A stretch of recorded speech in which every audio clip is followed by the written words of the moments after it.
Okay, wonderful. So, we will try to cover whatever is remaining so that the launch can happen successfully.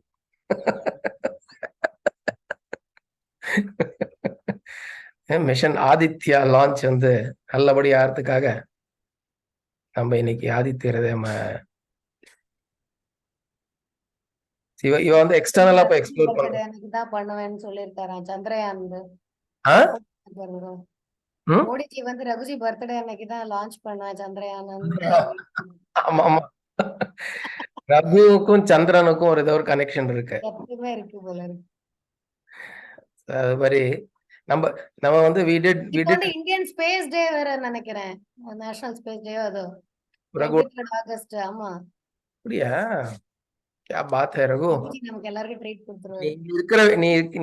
நீ இங்க இருக்க வேண்டிய ஆளே இல்ல, ஸ்பேஸ்ல இருக்க வேண்டிய ஆளு நீ. So இன்னைக்கு அது we are doing the inner exploration. இவ வெளியில இருந்து எக்ஸ்ப்ளோர் பண்றா, நம்ம வந்து உள்ள இருந்து எக்ஸ்ப்ளோர் பண்றோம். அதுதான் வித்தியாசம். எங்க இருக்கு இப்போ? ஓகே. தேவாஸ்ச கிருதவஸ்சைவ கிருதூனாம் ஃபலமேவ ச யானி கிருத்யானி லோகேஷு சர்வ ஏஷ Ravi பிரபுः. So till 23 we saw last week is the namas have completed, actually 125 namas. Agnihotrinam phalam, Agnihotra phalapradaya namaha. Atulya, we spent a lot of time around Agni, the importance of Agni. So esha supteshu jagrati bhuteshu parinishtitah esha chaivagnihotram cha phalam chaivagnihotrinam. So with that, the namas come to a close. 125 namas, 124 namas come to a close. Okay. So now we will after 24, verse 24, we get into the Falashruti. So here what we are saying, Devascha Kratavaschaiva Kratunam Phalamevacha Yani Krityani Lokeshu Sarva Esha Ravi Prabhu. We are saying all the gods, all the rituals and the fruits of the rituals and all the activities in the universe, he is Parama Prabhu. He is the one who is the giver of action. He is also the giver of the fruits of action.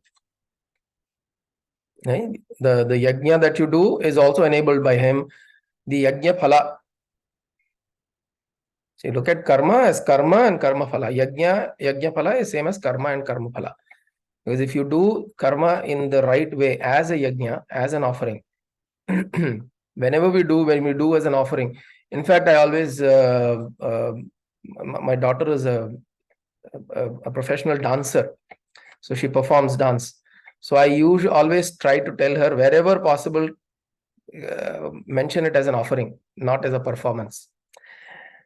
But if maybe certain places they don't understand this term offering, at least in your mind you make sure that what you're doing is as an offering. So when you do even your performances as an offering, then whatever is the phala that needs to come will come. Whatever it needs to be, it will be there. But you will not carry the burden of the phala. You will not carry the burden of it. Right? So he is the one who is enabling you to do the karma and the karma phala. Sarva esha parama prabhu. Oh, I am sorry. So this is the last nama. Parama samarthaya bhagavate brahmane namaha.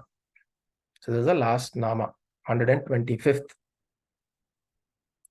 With verse 24. So with verse 24, we are completing the first few verses was introduction.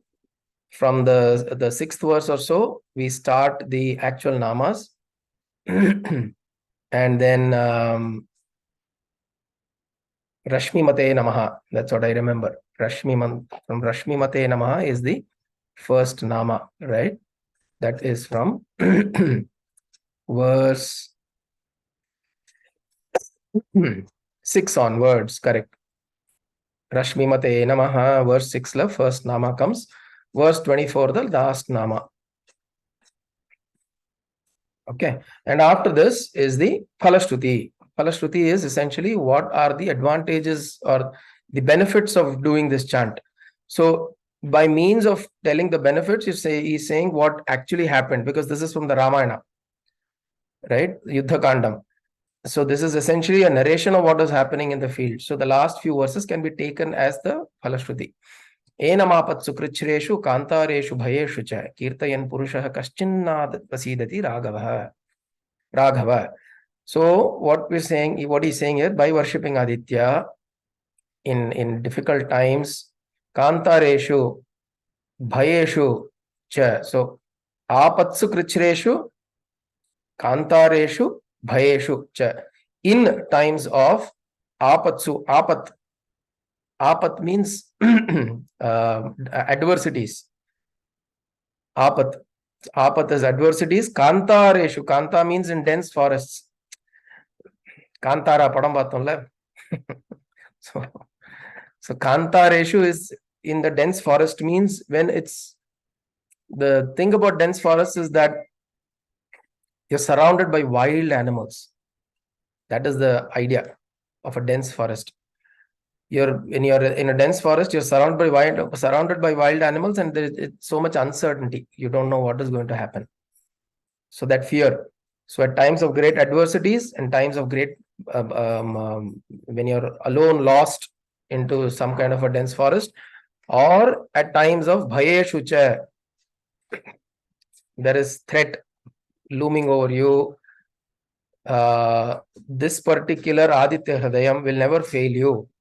Na avasidati, O Raghava, Purushah kaschit, yarime, nobody. It will not fail anybody who holds on to this. So at times of apatkrichreshu, which means great adversities, when you're alone, when you're lost and alone, and in situations like dense forests. So you're alone and lost, not necessarily only physically, right? There are many times when we are lost emotionally, we are lost in our minds, we don't know what to do next. So there is not enough illumination. Lost means what? You don't know the path. You are not able to see clearly ahead of you. That is what it means. You don't know where the two things about lost is, one is you don't know where you're going, which means there is no clarity of the destination, and there is no clarity of the path that you're walking on. Sometimes if you don't care about the destination, at least the path is clear, you can keep walking. Engyo, it will lead me somewhere with faith. Or if you know the destination, suppose you're seeing a castle from a distance, in the dense forest you're seeing a castle, you can keep that as your pole, as your guiding pole or guiding vision, and walk towards that, in that direction. Right? When you happen to walk in a different direction, you don't see a castle, then you'll know that you're going in the wrong direction. You'll correct yourself and you'll try to point towards that. Right? So either you know the destination you're walking towards, then there is clarity, or at least the path in front of you, there must be clarity. If you don't have both, then you're completely lost amongst wilderness. In the wilderness, which means in the wild, in dense forests, you're completely lost.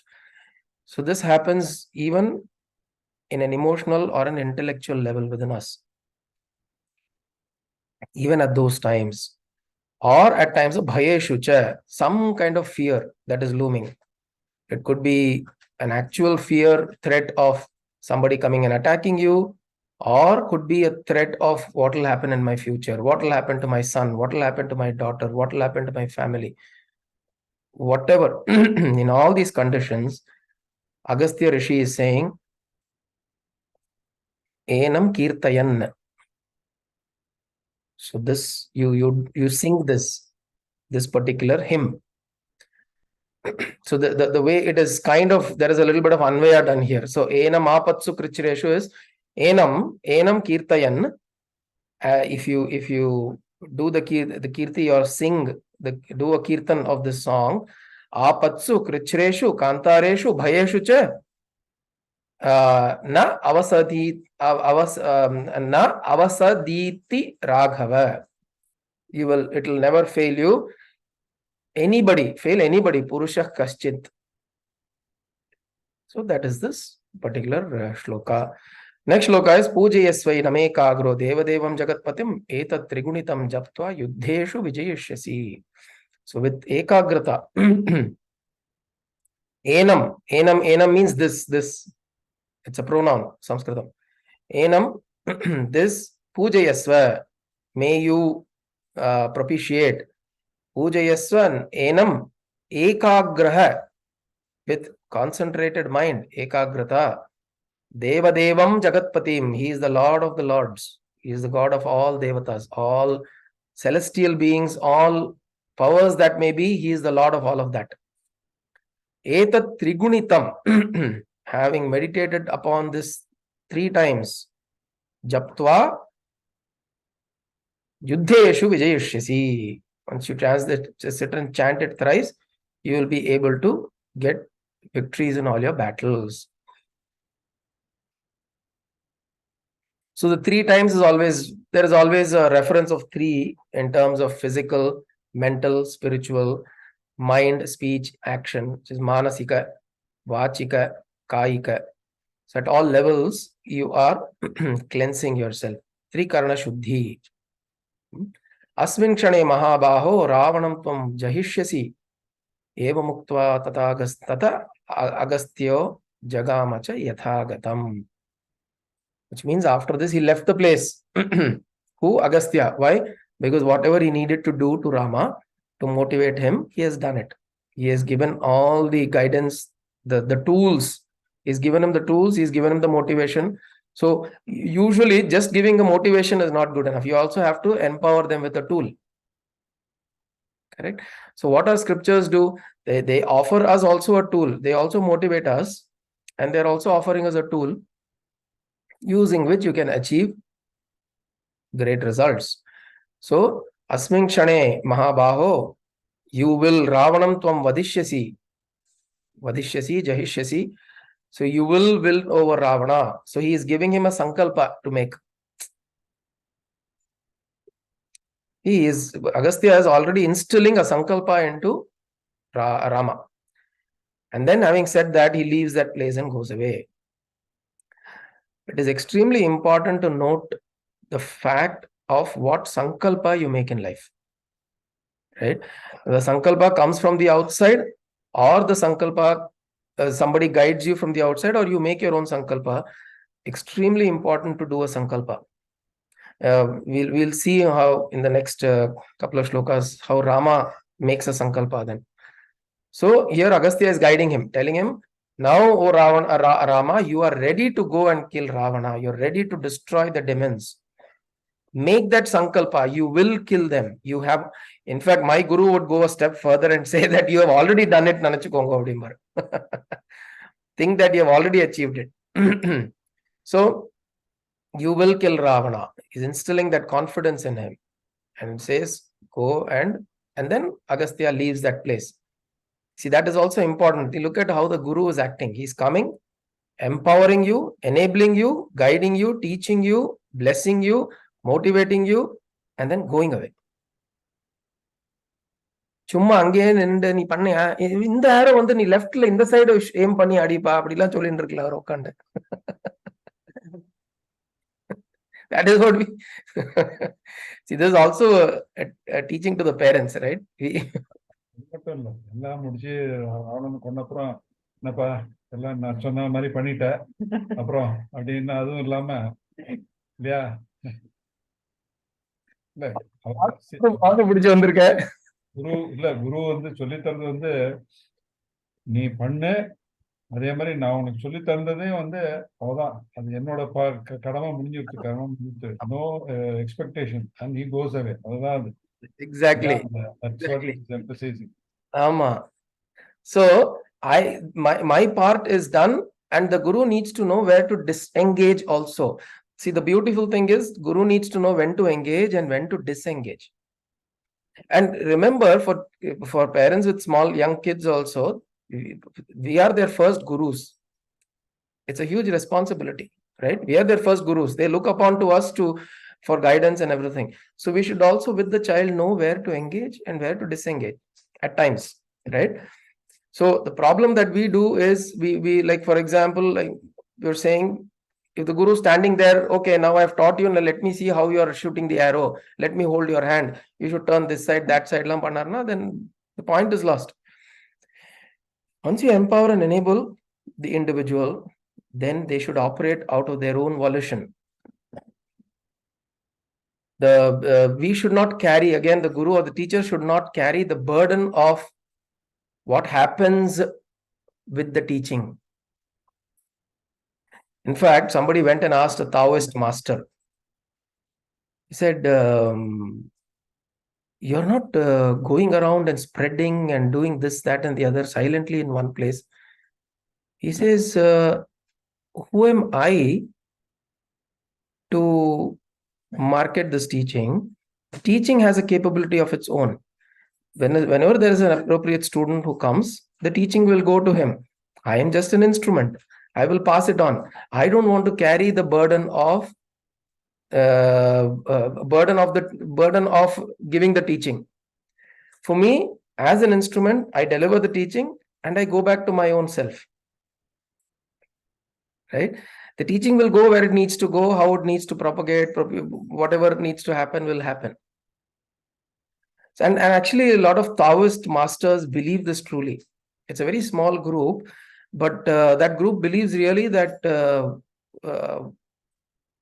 there's credibility in the teaching. Like Mahatma Gandhi said, all the books in the world, all the Hindu scriptural books also, for whatever reason, is burnt.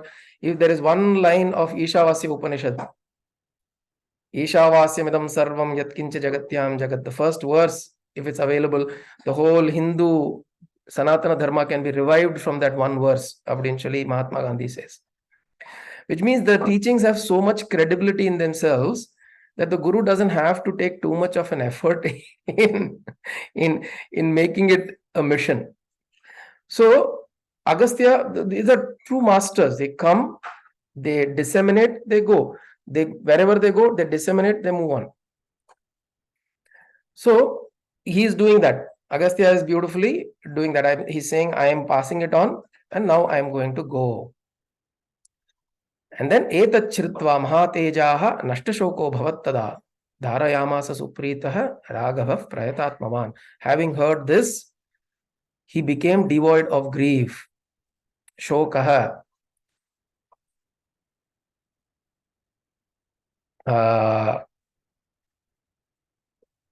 Ashocyanan vashochastvam pragyavadamscha bhashase.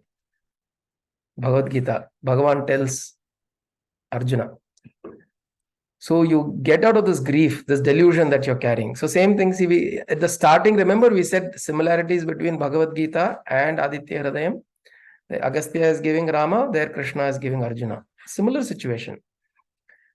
So now after listening to Aditya Hridayam, he is now come out. But the difference is, Rama could understand the whole thing in 30 verses. Arjuna required 700 verses.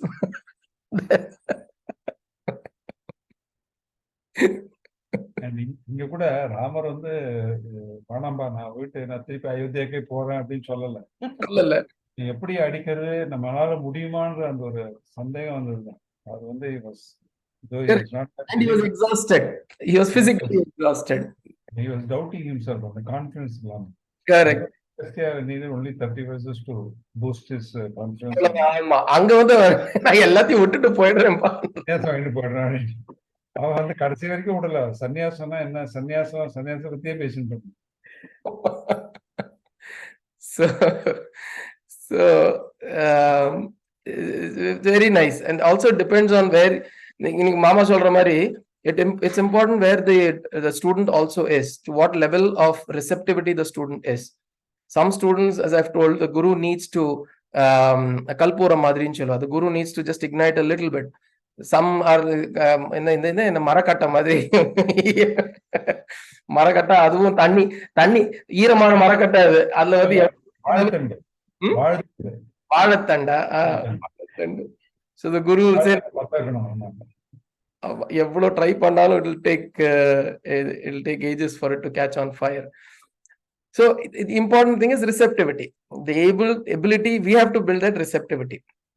We have to be able to receive that, because what we are wanting to receive is a significant amount of knowledge, and liberating knowledge. We're trying to receive liberating knowledge. So we have to be receiving for it. So etachritva mahatejaha nashta shoko bhavattada. His shoka is nashta. And then dharayamasa supritah. Then he does dharana, as explained. So dharana and suprita raghava prayatatmavan.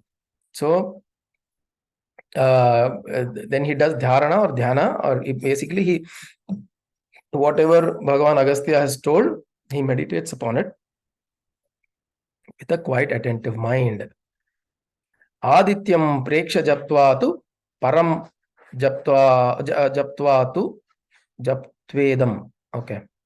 Adityam preksha japtvedam param harsham avaptavan trirachamya shuchir bhutva dhanuradaya viryavan. So now, then he looks at Aditya Bhagavan, meditates upon him, and does, with great joy, he does Achamanam 3 times. Achyutaya Namaha, Anantaya Namaha, Govindaya Namaha. 3 times he does Achamanam. Keshaya Namaha, Narayana Madhavaya, Govindaya Namaha.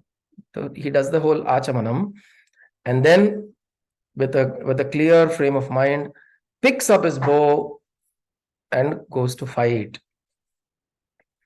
So what is important here is Achamanam is a very an important step.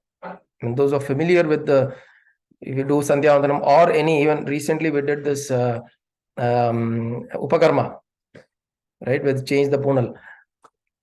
All of this, Achamanam is an important step. You will see, in fact, if you do Upakarma, you will see Achamanam happens at many points in time. Repeatedly, Achamanam happens. So Achamanam is you are purifying yourself. Achyutaya Namaha, Anantaya Namaha, Govindaya Namaha. So you're taking 3 sips of water. You're purifying yourself from within. And you're also making a sankalpa. Asya Shri Govinda Govinda Bhagavat Agnyaya Bhagavat Kaikarya Rupam. So there is a whole sankalpa that you do. Now, why is this important? This act is important is because first you purify yourself, and then you make a sankalpa. We were talking earlier about sankalpa. So Sankalpa is extremely important in any action that you take, which means even if you're going to do Gayatri Japam, you're saying Gayatri Mahamantra Japam Karishye, I will do this. Kamo Karashit, Manyura Karashit Japam Karishye. You are proclaiming to yourself by means of making a sankalpa that I am going to do this, I will do this. So this is an important step for a couple of reasons. One is you're establishing the goal. The goal is to do this activity. Goal is to do this particular thing. And then you're also building focus and attention. That's the second thing. And the third thing is that you're already sending a signal out there to the universe. You're sending a signal out there saying, this is what I want to achieve. This is what I will achieve. With confidence, you're sending out a message. I don't know if you have read this book called The Secret by Rhonda Byrne. It became a very, very popular book. The Secret. The author is Rhonda Byrne. And she interviewed many celebrities and all of that. And this book, essentially, the crux of this book, it talks about what is the secret of the universe, is that it echoes your intentions. It echoes your moods. It echoes your way of looking at life. It echoes back your determinations that you make. So if you determine that I am going to be well, hale and healthy, if you determine I am going to achieve realization, if you determine and make a sankalpa that I will be happy, whatever may happen, all of these resolutions that we make, the universe will echo back. In fact, they also say that don't go for an anti-war campaign. Go for a peace campaign. The problem is, the universe does not understand anti, not, and all of that. It will take the word war. When you're saying anti-war, it's like saying, although Hiranyakashipu or even Ravana, they were strong negative tendencies, but all the time they were thinking about who? Their adversary was Bhagavan himself. Hiranyakashipu's adversary was Narayana, Hari. Adhe mari Ravana's adversary was Rama. So they're constantly thinking about God. Even though they were thinking in hatred and anger and they're wanting to go and destroy God or destroy Bhagavan, they're thinking about Bhagavan. So they get moksha at the end of it. So it is important how you're perceiving this and how you're communicating this thought out. So the sankalpa is important. So here what you're doing is, by doing achamanam and doing the sankalpa, you're making a resolution. You're purifying yourself with a clear mind. You're making a resolution. I will do this. I want to be doing this. Right? Like for instance, if you see traces of some people's actions that you don't like in you, you should make a sankalpa. I will not become like that. See, a lot of times we have traces. Mama madriye kovapadran. See, if you don't want to become angry like your mama, or a person to be identified with anger like your mama has been identified, make a sankalpa. No, I will not be like that. So all these traits that you don't want to be associated with, make sure you make a sankalpa for the opposite trait. That yes, I will always remain of calm demeanor. I will always address things with a stable mind. Make these sankalpas. I will be happy. I will be joyful. The management gurus, they call these as auto suggestions. Right? Because auto suggestions are important. These are resolutions and sankalpa that you make on a regular basis. So what Rama does, Triracham me shuchir bhutva dhanuradhyaya viryavan. Now he takes up the bow. He takes up the bow after making this sankalpa. He does an achamaniyam. Then he does sankalpa, picks up the bow. For what? Then he goes, Ravanam preksha hrushtatma jayartha samupagamat sarvayatnena mata vadhetasya dhrito bhavat. Then he looks at Rama. So first what he does, Agastya Bhagavan is telling him, oh Rama, now get up, go, you can fight. I've given you everything. You're empowered. You will win Ravana. He tells him. And then he goes away. Then Rama, he sits down, is of a clear mind. He does dharana. He looks at Surya Bhagavan, meditates upon him, does achamanam, does a sankalpa, picks up the bow, comes and looks at Ravana.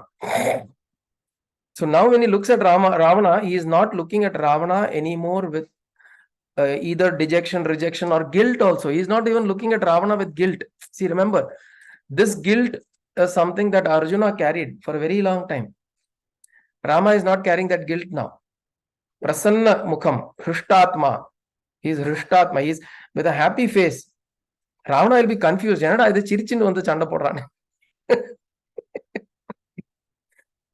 The boxing, two people are fighting, boxing, and then they get tired. And then you go and sit, and then some idea will come to one of the boxers, and then they'll be with renewed energy. He'll come smiling to box, and the other person will be really worried.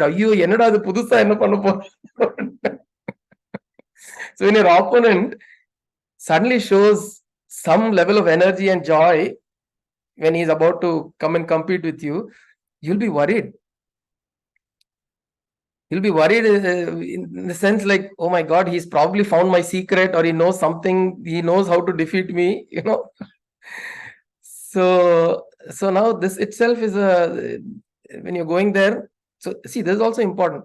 In the face of adversities, in the face of trauma, in the face of difficulties, if we are able to pull ourselves up and face it with a smile, Smile, not necessarily smiling on the outside, but inside, that Krishna Atma, your within you, you're having that joy.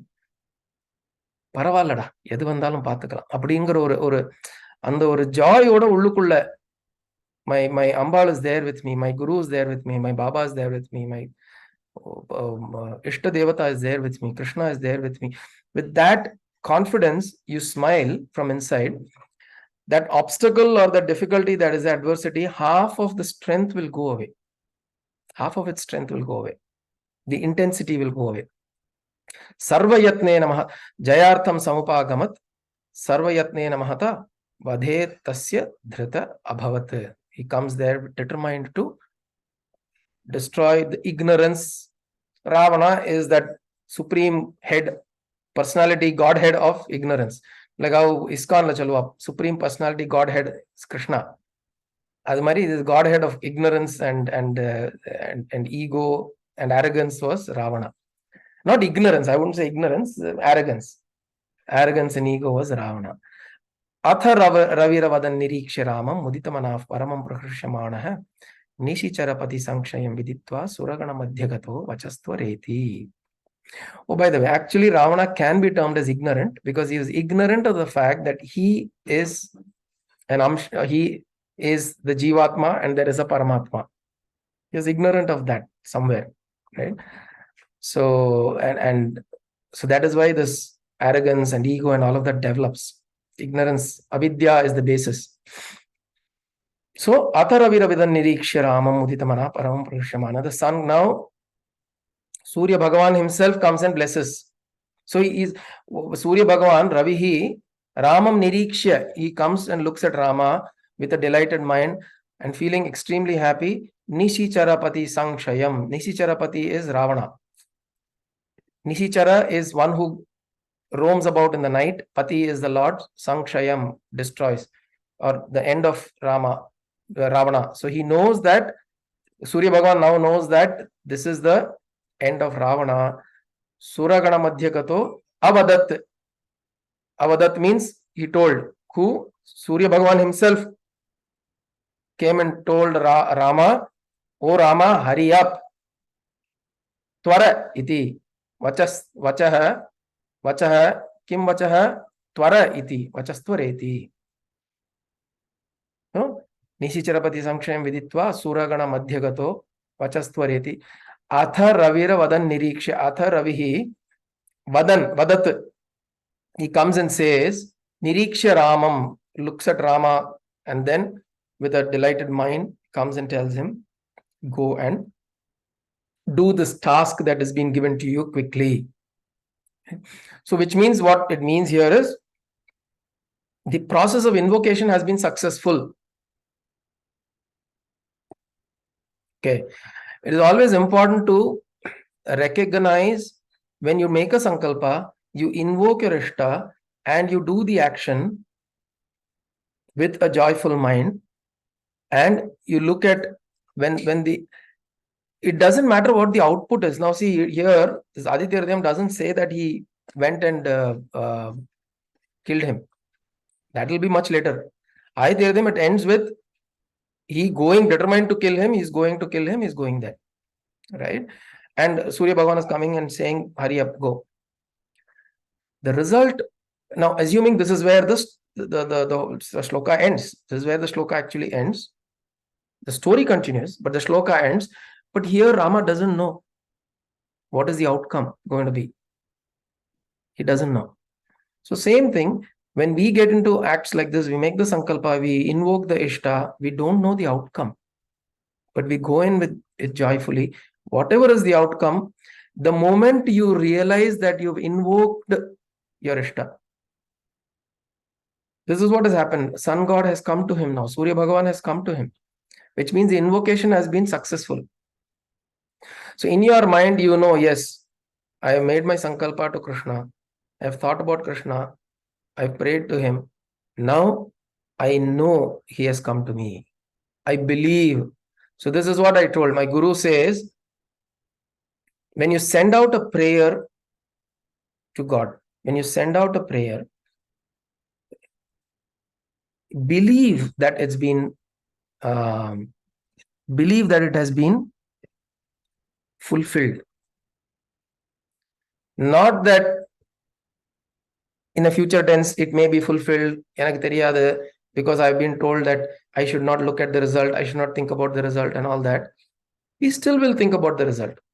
What we will do, இவ்ளோ வேண்டினேனே, லக்ஷார்ச்சனை பண்ணேனே, நடக்கலையே. This is what we will think. Right? I did laksharchana with this sankalpa, but it didn't happen. What are you talking about? So those things will happen. But those are pitfalls. So when it needs to, when some sankalpa needs to find fruition, is his job, not our job, right? It is his job. We do our job with the firm conviction that it will be done. Now the point is, are you patient enough to figure out or keep an eye saying that at some point in time it will be done? At what point we don't know, but do you have that conviction?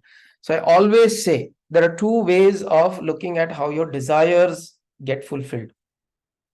One is it may get fulfilled now or at some future point in time, or your desire itself may drop. So if you have strong conviction, oh Bhagavan, I have this desire, I know you will address it. Important thing is, I know you will address it. It is not that you will fulfill it. See, very, very important how we approach these things, right? Addressing is important. We want him to address it. How can he address it? He'll remove the desire from you. Poor me. Why are we worried about the desire needs to be fulfilled? As long as the desire is addressed, then you're good. It can be fulfilled now. So Sanskrit ಚೊಲ್ಲುವ ಕರ್ತುಂ ವಾ ಅಕರ್ತುಂ ವಾ ಅನ್ಯಥಾ ಕರ್ತುಂ ವಾ அப்படின்னு. So whether you do it, don't do it, or do it differently, but somehow it will get addressed. So here Rama is going with that resolve, and then the invocatory, the Bhagavan who is invoked is now coming into him and then telling him that don't worry, you go and do your job. This is important, right? What is the lesson here at the last phrase is, after we invoke, we have to believe strongly that yes, the entity, the energy that I've invoked has indeed blessed me, has indeed come into me. Be it my guru, if I'm calling my guru, or my ishta devata, anything of that sort, it has come. You must believe that. And then the last this thing is, it just says ityarshe Srimad Ramayane Valmikiye Adikavye Yuddhakande Panchottara Shatatama Sargaha, 105th Sarga in Yuddhakanda of the Ramayanam. Okay. And then what I've done is I've listed out 108 namas here. Okay. There are a few on the front, a few. So we said we looked at 125, but typically one is chanting as our Ashtotara. These are the 108. Those are considered. Starting with Sarva Devatmakaya Namaha, Tejaswini Namaha, all the way to Loka Sakshane Namaha. Okay. So with this, we come to the closure of Aditya Hridayam. Okay. Aditya Hridayam, we have completed. Om Kayena Vacha Manasendriyerva Buddhyatmana va Prakrite Swabhavat Karomi Yatyat Sakalam Parasmai Narayanaayeti Samarpayami Sadashivayeti Samarpayami Jagadambikaye iti Samarpayami Sadgurunathayeti Samarpayami Hari Om Sadgurubhyo Namah.